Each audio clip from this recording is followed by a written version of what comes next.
11-year MLS pro Quincy Amarikwa here, and you're now listening to the Perfect Soccer Podcast, where your host goes one-on-one to get to know your favorite professional soccer players, both on and off the pitch. Because how better to learn what it takes to become a pro soccer player other than directly from pro soccer players? Today's episode is brought to you by PerfectSoccerSkills.com, the #1 and only platform you'll ever need to connect with and learn from pro soccer players. Learn more and enter to win weekly soccer prizes, goals, balls, jerseys, player meet and greets, and more by heading over to PerfectSoccerSkills.com/PSTM to enter to win for free today.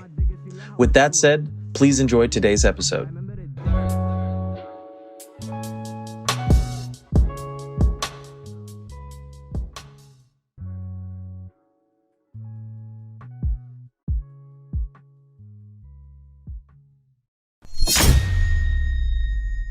What's up, everybody? Welcome back to another episode of the Perfect Soccer Podcast. Our special guest today is Kareem Rae. Kareem, how's it going? Good, Paul. How are you doing? I'm doing good. I appreciate you coming on. So the first question I always ask everybody is, what's your first memory of playing soccer? First memory of playing soccer was back in house league days, back here in Canada, Ontario, Brampton. House league, yeah, just playing, running around, kicking the ball, having fun. For sure. And then growing up in Canada, what was what did your youth career look like? Yeah, well, this is a Canada promotion here. Canada is a great place. It's a very nice, clean, safe space here for to grow a family. In regards to playing career in Canada, it was hard because we had a house league and then rep an academy system here, but the pathway to pro wasn't clear and wasn't here in Canada when I was growing up. So I was born in the 2000s, currently 23, turning 24 in April. And it wasn't until 2019 when Canada's first professional league started, which is called the CPL, the Canadian Premier League. So when I was growing up, getting closer to the age of 18, I was looking to go outside of Canada in order to go pro. So 2018, I had the opportunity to go to England, play down there for 6 weeks on trials. Got picked up by Reading FC, but didn't fully go through. The reason why is because I was as good as another player that Reading FC was looking at. And if you're not above and beyond the player that they're comparing you to, they're not going to go head over heels for you, right? They're not going to want to put as much time, effort, money, and work in order to get you over there when they have a player in their country that they could just get in right away. 2019, I had the opportunity to play in France for 3 months. And then the last team I was playing for was Naples United FC in the NPSL League down in Florida, Naples. For sure. And then what was the difference between playing in Canada and playing in the US? There's definitely a lot of opportunity in the US and definitely way more pathways. You got starting from the top of the pyramid, you have MLS, USL Championship. You got 3 pro leagues in Division 3. You have MLS Next Pro, USL 1, NISA. And then underneath that, which is quote unquote semi-pro, you have the NPSL and UPSL. So there's, first of all, you got 5 leagues to go pro. That's about, there's about 400 professional teams in the US. Don't quote me on that. I don't know the exact numbers here. I don't have them put in front of me, but Paul, there's so much opportunity to go pro in the US versus Canada, where we just started a league. There's only one league and I think there's only 8 teams. So I think that's one. The difference between the US and Canada is the opportunity to go pro. The second thing, when you're playing in a place like Florida, the weather is amazing versus Canada during, the winter season and spring. It gets pretty cold. So I'd say the weather is amazing if you're in a great state like Florida. And then the third thing is the talent. Canada has great talent, but there is an abundance of talent in the US. So those would be 3 things I would say. Yeah. Yeah, I think just in general sports, just like you were saying, in the warm weather states, that's why a lot of athletes come from Florida, California, Texas, and all that, because they could play all year round and the weather conditions are basically perfect. But yeah, that brings up a good point too, just because I wasn't familiar with Canadian soccer, obviously, besides like the national team and the MLS teams, but I didn't even know they didn't have their own league till that recent. So that's crazy. Um, and then, yeah, tell me a little bit like what inspired you to write a book in general? And Yeah. two, like, how did you start that process and all that? Like, how did you get all that done?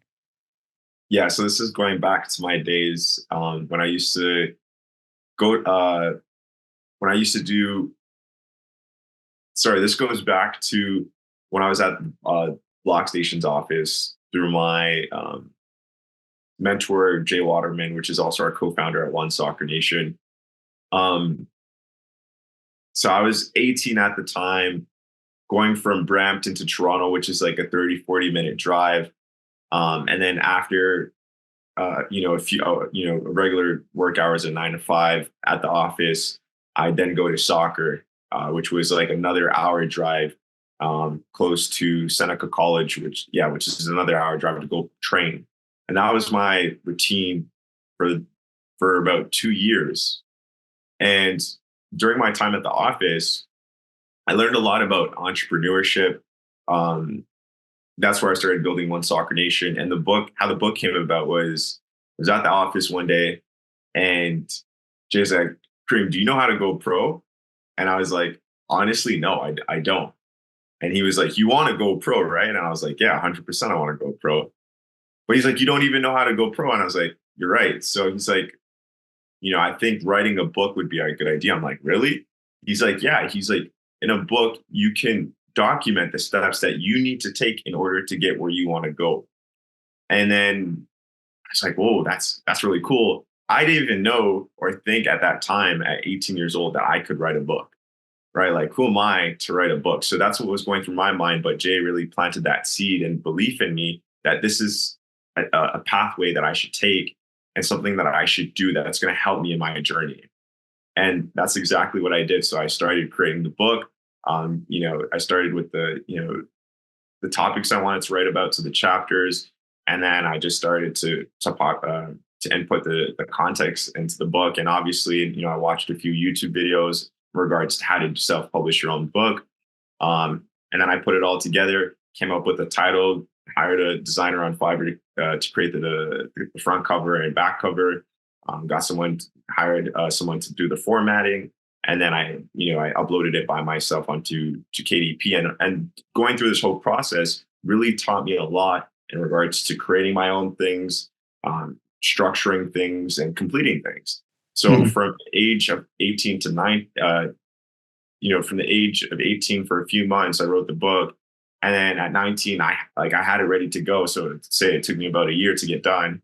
And then when I was 19, I didn't release it until a few months later. So it took me some time to even gain confidence to want to share the book, which was a whole nother experience. But yeah, it was definitely something.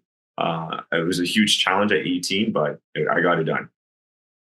Yeah, for sure. I mean, yeah, that's cool in general, just because like it's cool how much technology we have. Just so like you were just like the guy was like telling you should write a book, and you're like, how could I write a book? And then you're like, you figured out all this stuff, and you even like ran through the process. Like everything is on YouTube. Like everything you could figure out pretty much like anything. It's just crazy. It's pretty much like if you could say one thing today and you could figure it out, not by tomorrow, but you could start figuring it out by tomorrow. 100%. Yeah, that's crazy. And then yeah, so what I guess you kind of I don't know if I forgot if you answered it, but so what gave you the courage to actually release it? Yeah, it was like a lot of time went by, and I'm like, I went through this huge challenge, and why am I not going to release it? Like, Yeah. I already did the hard part. Now it's time to share it with the world, share it with family, friends, and I just built up the confidence and courage to do it because so much time had already passed by. I'm like, I got to do it now, so I just did it. Yeah, yeah, that's dope. And then tell me, so you're young, one, so it's cool. You're an entrepreneur, obviously, and tell me a little bit how One Soccer Nation came about. That's a good question. I know I'm gonna go a little bit back. It started off as a logo, creating a logo with a designer in person for about like 2-3 days. The name how the name came about was a cool story. I was downtown Toronto, I seen a company called One Soccer, and I was like, oh, that's cool. And then I know Jay-Z's like Rock Nation. I was like, whoa, like One Soccer Nation. So the name came about first, and then the logo came second, and then third was that really got the exposure for One Soccer Nation was podcasting. So this was back in 2021. So I started the podcast in 2020, but 2021 was the time that this is where I was in Florida, Naples, living by myself and just focusing on going pro. All I had the time to do was work out, go to practice, go to games, eat, and the beach. I had no friends in Florida, Naples, besides teammates that I didn't chill with at all. I really just focused on myself, and it was a lot of growth. So I had a lot of time to work. And one of those things was podcasting. So I really started diving in, spending a lot of time setting up Zoom calls, hopping on calls, interviewing coaches, scouts, agents, players that play in MLS, USL Championship, USL One, NISA, and all around the world. And it really started to take off. What are we in now? We're in 2024. We're 4 years in with the podcast, and we've interviewed some really cool people, some club owners, guys that own USL Championship clubs, USL One clubs, and I've learned a lot. And with saying that, what One Soccer Nation is, our goal is to give unknown superstars the chance to go pro. And how we plan on doing that is by inviting 100 top men and 100 top women to the One Soccer Nation tryout. And at that tryout, our goal is to find the best 25 men and the best 25 women. A part of that process, we have a reality TV show component to it. So we're going to capture all the drama, emotion, and excitement in order to create a reality TV show, because it's like an amateur player per se that's really good going pro, right? We're going to be able to, we're guaranteeing that there are 25 men and 25 women are going to go pro. And how we're going to guarantee that is by launching our own professional club. So it's really exciting and really fulfilling, because it's helping others realize their dream and helping them with the problems that they're facing. There's millions of players. There's about 250 million plus players that play at different levels, right? That want to go pro. And there's only 130,000 pro players according to FIFA's 2021 report. So there's an abundance of players. There's not enough pro clubs. And in the US, there's a lot of juice to squeeze. There's plenty of markets to launch a club in. Yeah, that's crazy. Those stats are crazy. I like the reality TV aspect. Like, I feel like that's kind of where a lot of sports stuff is going on, especially with Netflix. I don't think there's been any American soccer stuff or Canadian soccer stuff like on Netflix, but obviously overseas there's been a lot. And then even now, I'm sure you've seen like the F1 series blow up, and now they launched the NASCAR one because they're hoping like NASCAR blows up like that. But I don't know. We'll see. But yeah, I think any sports like docu/reality show, I think is always cool. Like when you get the insights of a player and then their story and things like that. I'm like a huge fan of Last Chance U. Have you ever seen that show? No, I haven't. I Go have. check that one out. I'll check it out. I have seen, and I'm going to check out the NASCAR. I have seen the Formula One. I was not a Formula One fan until I watched the documents. And that's why I'm saying, like, I think it could work for soccer, like, even easier. Yeah, 100%. And I think the other thing too is like what you were saying about US and Canada not having any content. I know for sure the US will have content in the next 2 years. Yeah. And so what's your timeline to do all that?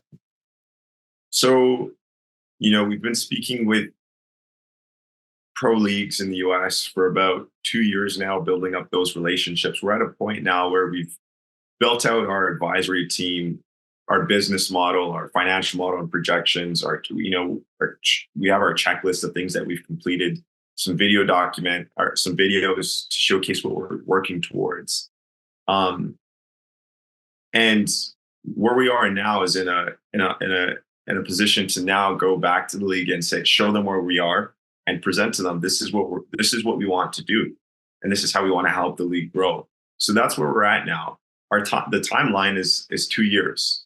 So once we secure a partnership with the league, our goal is to launch a club in the next year and a half or 2 years. The reason why I say a year and a half is because we're in 2024. World Cup is in the next 2 years, 2026. And we want to be able to capitalize on the World Cup. So that's our goal. And you got things like Copa America coming up soon in June. And hopefully the FIFA's Women's World Cup as well. That will be hosted by the US. Yeah, I just saw, I think it was yesterday that everything got launched. So I was excited to check all that stuff out. And I'm in Connecticut, so I saw the finals is going to be in MetLife Stadium in New York, New Jersey. So that's going to be pretty cool. Enjoy learning what it takes to become a better player from professional soccer players? Well, how would you like to work with professional players one-on-one? Now you can with Be Pro by Perfect Soccer. Head over to perfectsoccerskills.com/BEPRO to apply to work with our network of pro players today. But yeah, like overall, I mean, you're super young and you already created a book and you have your own company. So that's just dope in general. Where do you get all like your motivation and aspirations from like growing up? Yeah, that's a great question. I would say it's the people around me, family and friends. We have a lot of entrepreneurs and they really fuel me in regards to the works that I do. And one thing that people say a lot is you got to love what you're doing. And I believe that's very true. If you love what you're doing, the work that you're doing is not really work. It's fun.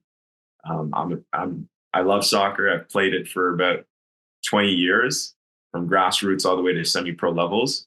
And I'm obsessed with the game. And to have this opportunity and the tools and resources that we have, that fuels me even more to go even harder to make sure that this project is not only an idea, but comes to life and creates an opportunity to change people's lives, whether that's going pro, creating a space for fans, building a 5,000 plus seated stadium for fans to come with their families, enjoy a beautiful game, and just creating an amazing atmosphere, bringing people together. And that's what soccer does. Yeah, definitely. And before we get into the Quincy questions, I want to ask you, how did Quincy become involved in, you named him business development advisor? Yeah, so I've told Quincy this story in person.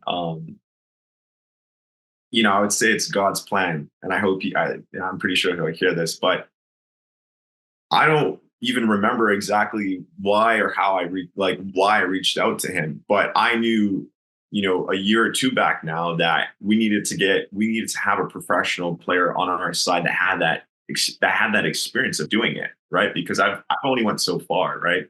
But someone that actually was in it, that even, I wasn't even expecting for us to get someone in the MLS, but, and we're talking about Quincy here. He's won the MLS Cup, right? Huge. So I always had the plan to get a professional player, assuming it would be someone that I knew, to be a part of the project that we're working on. I'm not too sure. I don't remember exactly why I reached out or how I got Quincy's contact, but I did reach out to him through email. And the first time I reached out to him was for podcast. And, he basically just said, not right now, maybe in the future for the podcast. A few months had passed by. I reached out to him again, sharing the One Soccer Nation deck, and then we hopped on a call. So Quincy had more interest in what we were doing now. And then a few months later had passed by, and James Genosis said, "Hey, Kareem, you should go. You have a really good podcast. You should go to the United Soccer Coaches Convention back in 2023, and that happened in Philly." And I was like, "Oh, if you have any links, please share more information with me," because I didn't know what that was. I had never been to. I've only been to one event, which was the USL mid-year event. But besides that, I haven't been to any other events. So James sent me the link. I signed up for it, and it was basically an opportunity for United Soccer Coaches convention to sponsor our podcast. So they had something called Podcast Row, which was really cool. So I had the opportunity. So we got selected, and the One Soccer Nation podcast, and I was able to host in-person podcasts for the first time, which was really cool. And then, so at United Soccer Coaches was where I ran into Quincy. I didn't plan to meet Quincy there at all. Again, that's why I say God's plan. It just happened. We met in person. We talked. We hit it off. We got a picture in. I met some people with him, and the rest is history, to be honest.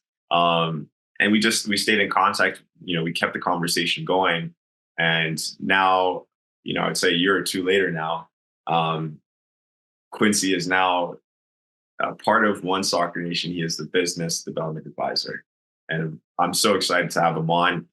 We have great chemistry.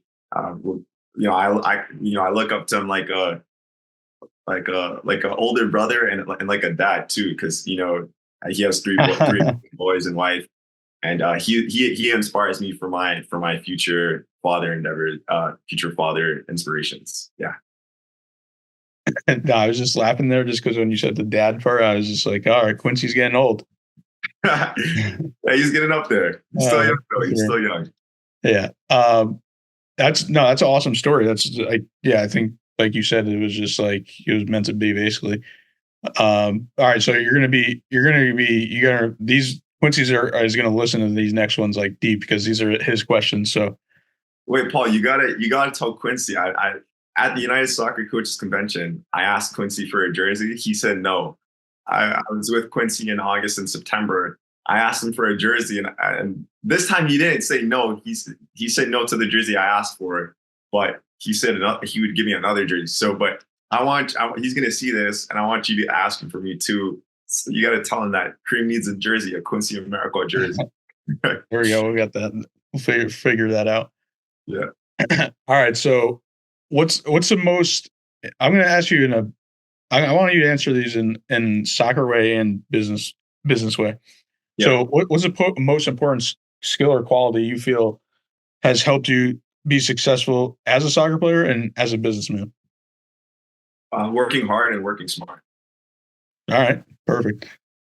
What's the biggest mistake you think soccer players are making and or businessmen are making? Soccer players planning post-career after you're done playing. Plan it too late. Plan it once their career is done. Gotcha. And something that me and Quincy have spoke about, and he's definitely shared more insights into it. And it's really important to plan after. And then in regards to business wise, I think with business entrepreneurs, I think it's an ongoing process. There's ongoing work to do. So I think regardless if you fail, this is with anything in life, I believe. Regardless of how many times you fail, as long as you don't quit, you can win. There's an opportunity to win. And there's a quote by Napoleon Hill that says in the book Think and Grow Rich, I think. It says, a winner never quits and a quitter never wins. Yeah. Yeah, no, for sure. I like that. What advice would you give to a young player, either, trying to get to that next level, like a college, or trying to get to become a pro? Yeah, I love that question, Paul. I think that the advice that I would give to young players that want to go pro is that, what I would share is when I was growing up, all I ever wanted to do was go pro.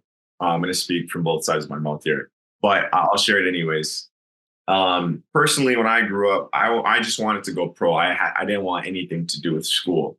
But knowing what I know now and understanding the US landscape better is that going to college or university is like having insurance on your soccer career, as I would like to put it, because you can get injured, and it's not, people say you have a 1% to go. There's only the top players, the only 1% of players get to go pro. But that's not the case, because you got 10,000 plus players in the college and university system that want to go pro, but there's only how many teams? And how many jobs? It's not even 1%. So it's probably 0.001%.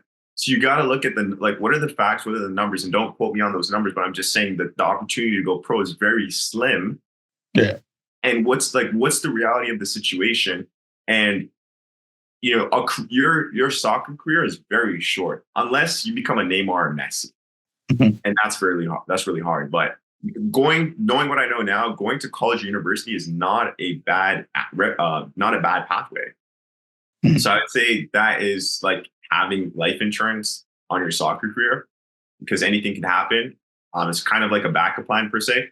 Well, I'm going to shout out Count Reese here, because he did say something to me when I said this. When I interviewed him, he said, yeah, what you're saying makes sense, and that's what a lot of people do. But if you have a backup plan, the player that doesn't have a backup plan and their only focus and opportunity is to go pro to change their life, that person's going to do whatever it takes. They're going to go through hell to get there. And the person that has a backup plan, when things get tough, they may not want to go through the tough because they got a backup plan. So, and they're going up against the guy that this is their only opportunity, which is going pro, and they're working at it every day. That guy's going to win.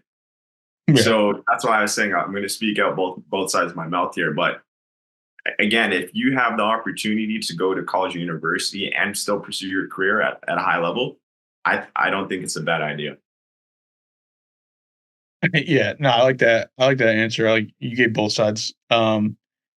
This is a random question, not a Quincy question, because I got two more. But do you think it just popped up in my? Do you think if you were born in the U.S., your career would be way different? 100%. Again, it goes back to the opportunity. Yeah, that's okay. Yeah, no, that's what I kind of figured you were going to say. Yeah. All right, back to the Quincy questions. Why are you passionate about soccer? Honestly, it's just like what I grew up knowing and playing. So I think it's just a really hard programming, and it's something that I love, something that I'm good at, and something I'm obsessed with. And again, it kind of goes back to what I was saying about like when you're doing something that you love and work wise, it's not really work. I like that. All right, these last two could be soccer related or life related. What is something that most people think is true that you believe isn't? Something that's true. Yeah. But that something people believe that is true but is not. No, that you just personally believe isn't. Like it could be something basic, like somebody likes certain food, or they think it's the best food in the world and you don't. Or it could be like you think X player is better than Y player and somebody else thinks not. That's a hard one. That's a hard question. You got me thinking here. Is it okay if I pass that one? Yeah. But the next one's, well, actually, let's see. All right, the next one is, what would be something you'd move forward with if you weren't scared of what would happen if things didn't go well? Ooh. I mean, I don't really have any fear. I'm pretty like let's go, let's do it type of person. This is how I answer it. For me, if there's any fear or challenge or obstacle that comes, which I don't have, but I would more say it's an if there's an obstacle, I'm trying to figure how do I get through it? How do I get over it? How do I get under it or around it? Right? That's how I think. All right, I like that. Do you have anything for that? What's something most people think is true that you believe isn't? Okay, well, can I reverse that question in regards to like what I feel like people don't believe, but I believe? Yeah.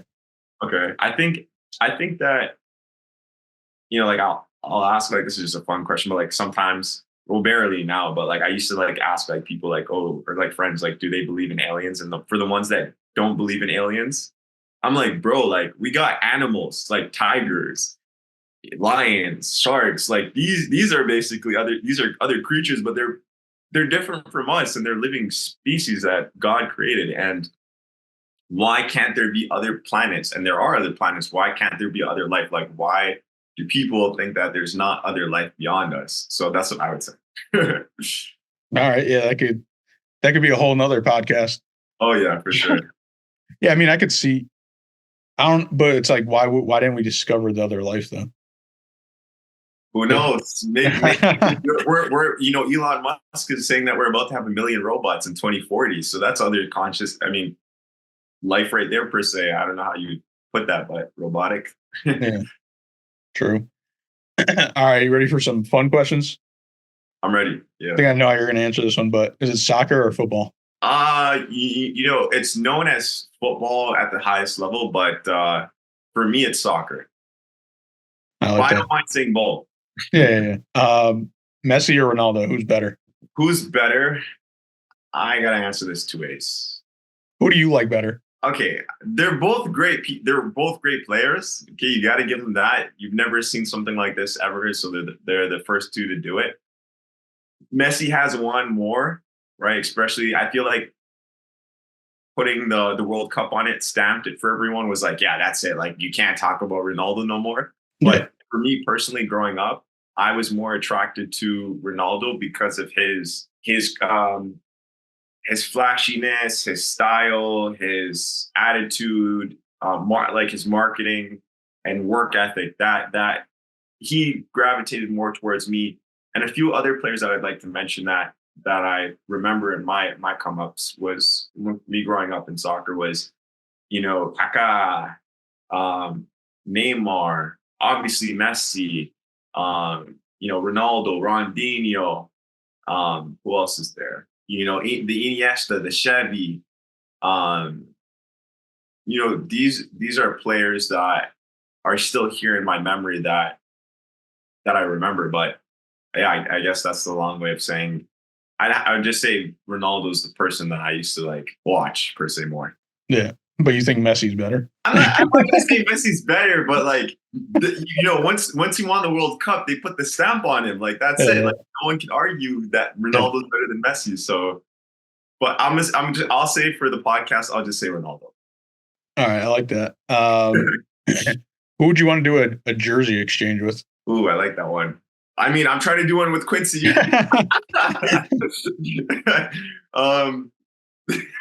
I could give him a One Soccer Nation jersey. There you go. You got. That's what I was just gonna say. You should get a jersey, One Soccer Nation. No, you gotta order a custom jersey and put Ray on the back. We got to do that. That's a good idea. That's a good question. I would want to do a swap with. What about is there any like Canadian players you grew up either liking or even now? Yeah, I mean, I know, not growing up, but now I would say like someone that really put Canada on the map first was really Alphonso Davies. For me, at least from my perspective. Mm-hmm. I'd get an Alphonso Davies jersey. He's a cool guy, same age, and he's killing it. So I'd do Alphonso Davies. I also want a jersey from Neymar. Oh yeah, of course. Legend. What's your favorite like cheat meal? That's a good one. Well, I'm vegan. All right. A little bit here and there. I'll put some fish in it, so pescatarian, I guess you could say. I like a good sushi. Okay. A good crab roll sushi from Harriet's Rooftop is so very. What made you turn vegan? I mean, that's an off-topic question. I'll share that with you after. All right, sounds good. All right, Kareem, I appreciate you coming on, and could you let the listeners know where they could follow you and One Soccer Nation? Yeah, thank you, Paul. They can check out One Soccer. Yeah, so we got onesoccernation.com, which will be linked in the description. All information's there, and then all social media platforms is just One Soccer Nation, or for me, it's Kareem Rae. So Kareem Rae. Quincy Amarikwa here, and thanks again for listening. If you enjoyed today's episode, please be sure to share it with someone you feel will get some value from it. And if you could take a moment to leave a review of our podcast wherever you're listening and let us know who you'd like us to interview next, we'll get working on that right away. You can listen to this full episode and more at perfectsoccerskills.com/radio. That's perfectsoccerskills.com/RADIO. You can also enter to win free weekly soccer prizes, goals, balls, jerseys, player meet and greets, and more by heading over to perfectsoccerskills.com/PSTM to enter to win for free today.